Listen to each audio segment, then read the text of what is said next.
So our body don't need that kind of heavy, solid, cold material. Material of our nest should be our friend.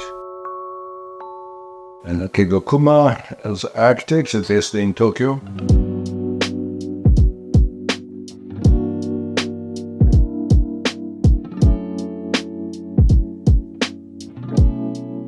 I started my practice in Tokyo. Luckily, we had some project in France, and I opened the Paris office in 2005.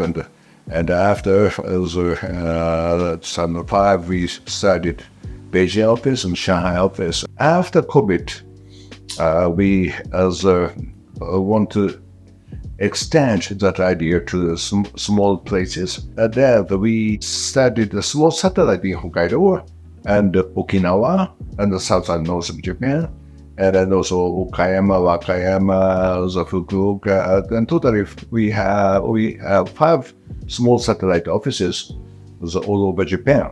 And as a goal of those small offices is to initiate the collaboration with the local community, local craftsmen, and local people as a local student. We think that kind of exchange can activate as a place.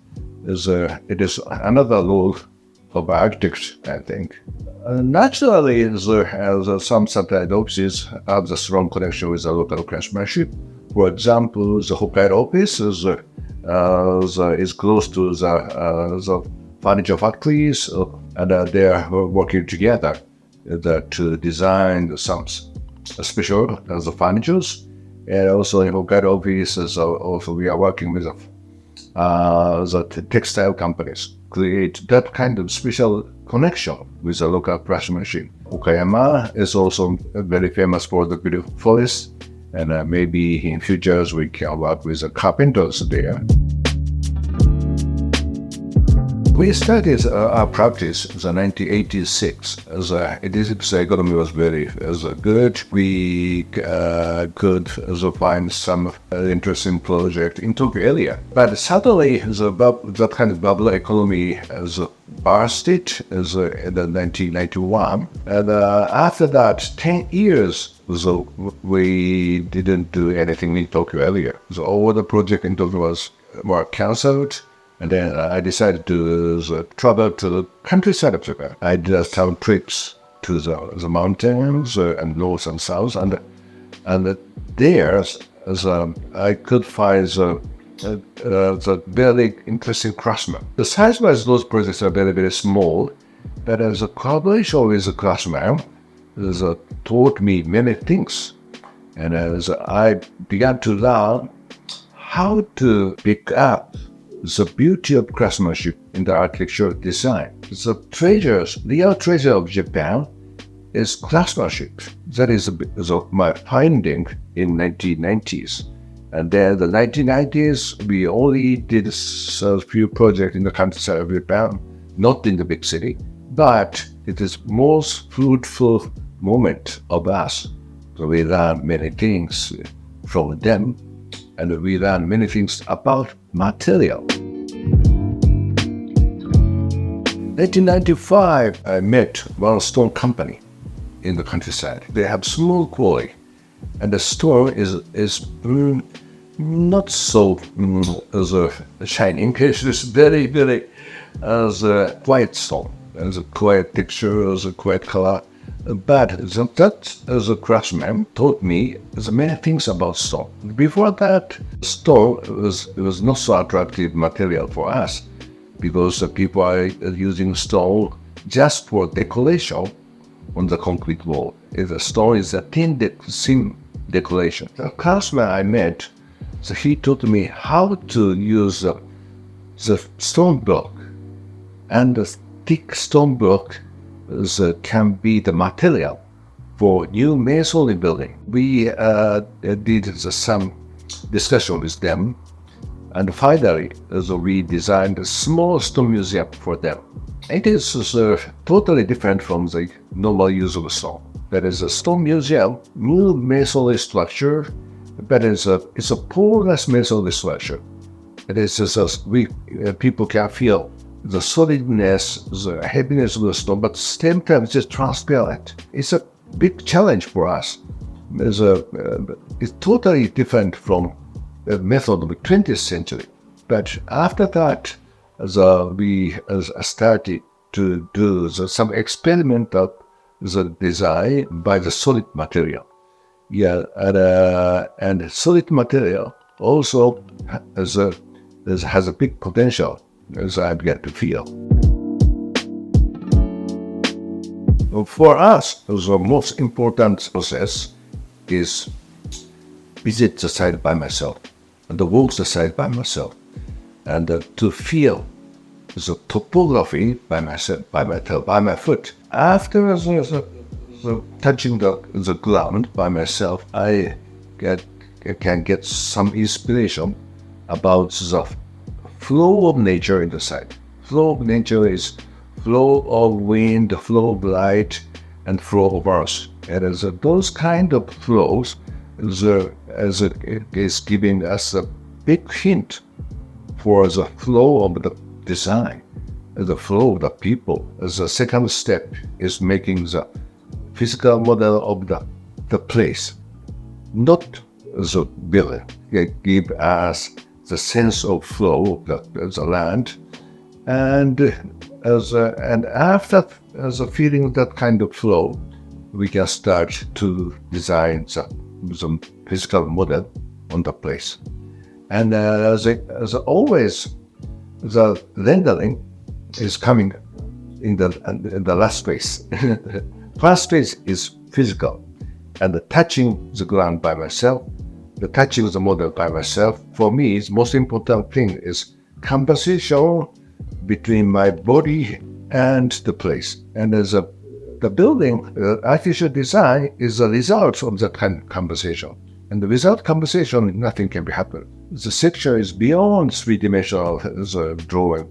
Section can teach us the relationship between land and sky. Architecture is always between land and sky, and it's only sectional drawing and sectional the model can give the hint about the relationship. We try to involve the craftsman as soon as possible, because the conversation with the craftsman needs time. And if that's the decides the material in the last phase, we cannot find time to discuss with craftsman.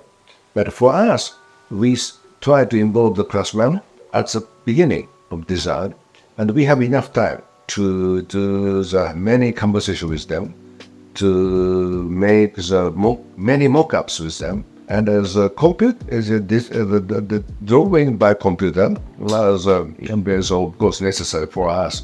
But at the same time, we are the second line of design. So making the mock-ups, testing the material, and then we are two lines of design. Combining those two lines, we can complete the design. We totally have 350 staffs all over the world. In Japan, 250, and outside Japan, 100. The Paris, Beijing, Shanghai, almost 30, 40 each, and then the total 100. And in Japan, mainly it used to be only in Tokyo, but as we have the satellite offices, 5 satellite offices, we try to escape from the big city. Escape from the big city is mentally this very healthy, and also creativity can be pushed up by those that we escape. We try to create the horizontal system as possible as can, and I want to talk with every young staff. Our way of communication is not formal at all. If there is an urgent question to me, anytime I'm welcome. For the follow of these communications, we have every week, we have the global meeting online. I pick up one staff to explain the recent project. I don't want to separate the office. And there's every staff is designer and manager, construction supervisor. We are doing a very unique exam, 12 hours exam. We give the site a program that in the morning and the 10 in the morning and the 10 and in the evening, and they submit the drawing and model what they did in 12 hours. And the next day, as an interview by myself, and as talking about his project face by face, and as that kind of as a direct communication as can give many as a hint about his personality. And the portfolio is not perfect. It's a computer drawing, as I cannot feel human behind the drawing. The direct conversation with the person give about the heart as architect, and the architect needs some heart. Our exam system is to find his real heart. Through the conversation with them, I can find his potential. Somebody is good for a big building, and somebody is good for small pavilion project. I already know the relationship between the building type and personality, and there's a matching. But at the same time, timing is important. As if he finishes something, and some new project is waiting, and this time we encounter. I always say to listen to people, but at the same time to tell them what I want to do. Both direction is necessary, and not one-way direction. It is important for architects. The architect should know everything, and the most important thing is for architects is communication with the people. It's communication with the client and communication with the construction companies and communication with local officers. And to be honest is also very important. Some word from my heart can move the people, and this is the way of communication of us. For example, as I talk to as a craftsman, what part is most important part of design? In the drawing, as every part looks equal, we try to tell them, we try to teach them as the most important part of mine, and it is coming from the heart. The hint from bird's nest is the birds as picking the material from his surroundings, not from far. In 20th century, the most architect thought that we can bring any material from any place, but I don't think so. So we should go back to birds, pick up something from the environment close. Is very human. We are picking up by hand, and if the beauty of the birdness coming from that kind of the action. Concrete is totally the opposite from the birdness, because only big construction company can use concrete. We should learn the method from bird, and also the method of birdness is very sustainable. It's sometimes recycled material, and sometimes we pick up the abundant material. That kind of sustainable approach is the essence of birdness. In 20th century, the concrete was easiest material to make big building. But it's not appropriate material for our body. So our body don't need that kind of heavy, solid, cold material. The material of our nest should be our friend. The intimate raw material can be our friend, but we cannot be the friend of concrete. We can't be the friend of steel. So Murakami's novel is a good model for us always. Reading the Murakami's book can give us the new hope. Functional architecture should be like that. In 20th century, the function of architecture was misunderstood. But the real function of the architecture is give us a hope. And as Murakami taught me a new way of using book. And the new way of using architecture should be like that. For example, most of the city hall is just a concrete box. Nobody wants to go to city hall. The city hall we design, for example, Nagaoka City Hall, it's become the new public plaza for the people. People want to go to the city hall to meet with friends, and because the space itself give them the new experience, the new relaxing, the new comfortableness, the new peacefulness, and that kind of experience was given by the space, and then naturally people gathers there. The role of the space is very similar to the Murakami's novel. Naturally people gathers in the world. As a material is very, very important, the warmness, intimate, but at the same time, same as Murakami's book, it's a change of experience from our normal boring world. Our system of the world is repeating the same system and repeating the same material, and very boring.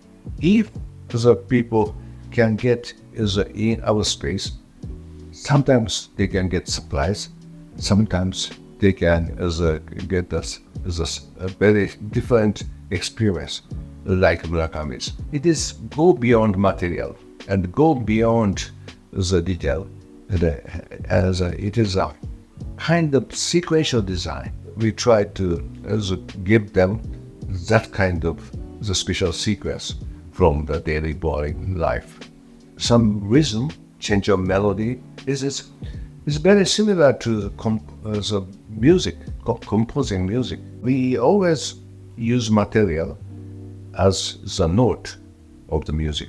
To use wood is good, but how to make the melody by wood, how to make the rhythm by wood is more important than the wood itself. So an important thing for the music is to create the wave. We always think about the big wave, and we need the big wave. If the space is consistent, repeating, we cannot survive anymore. Creating that kind of music, people will be moved from the music. It is not as easy to design the good music, but it's a very enjoyable process to make some good music.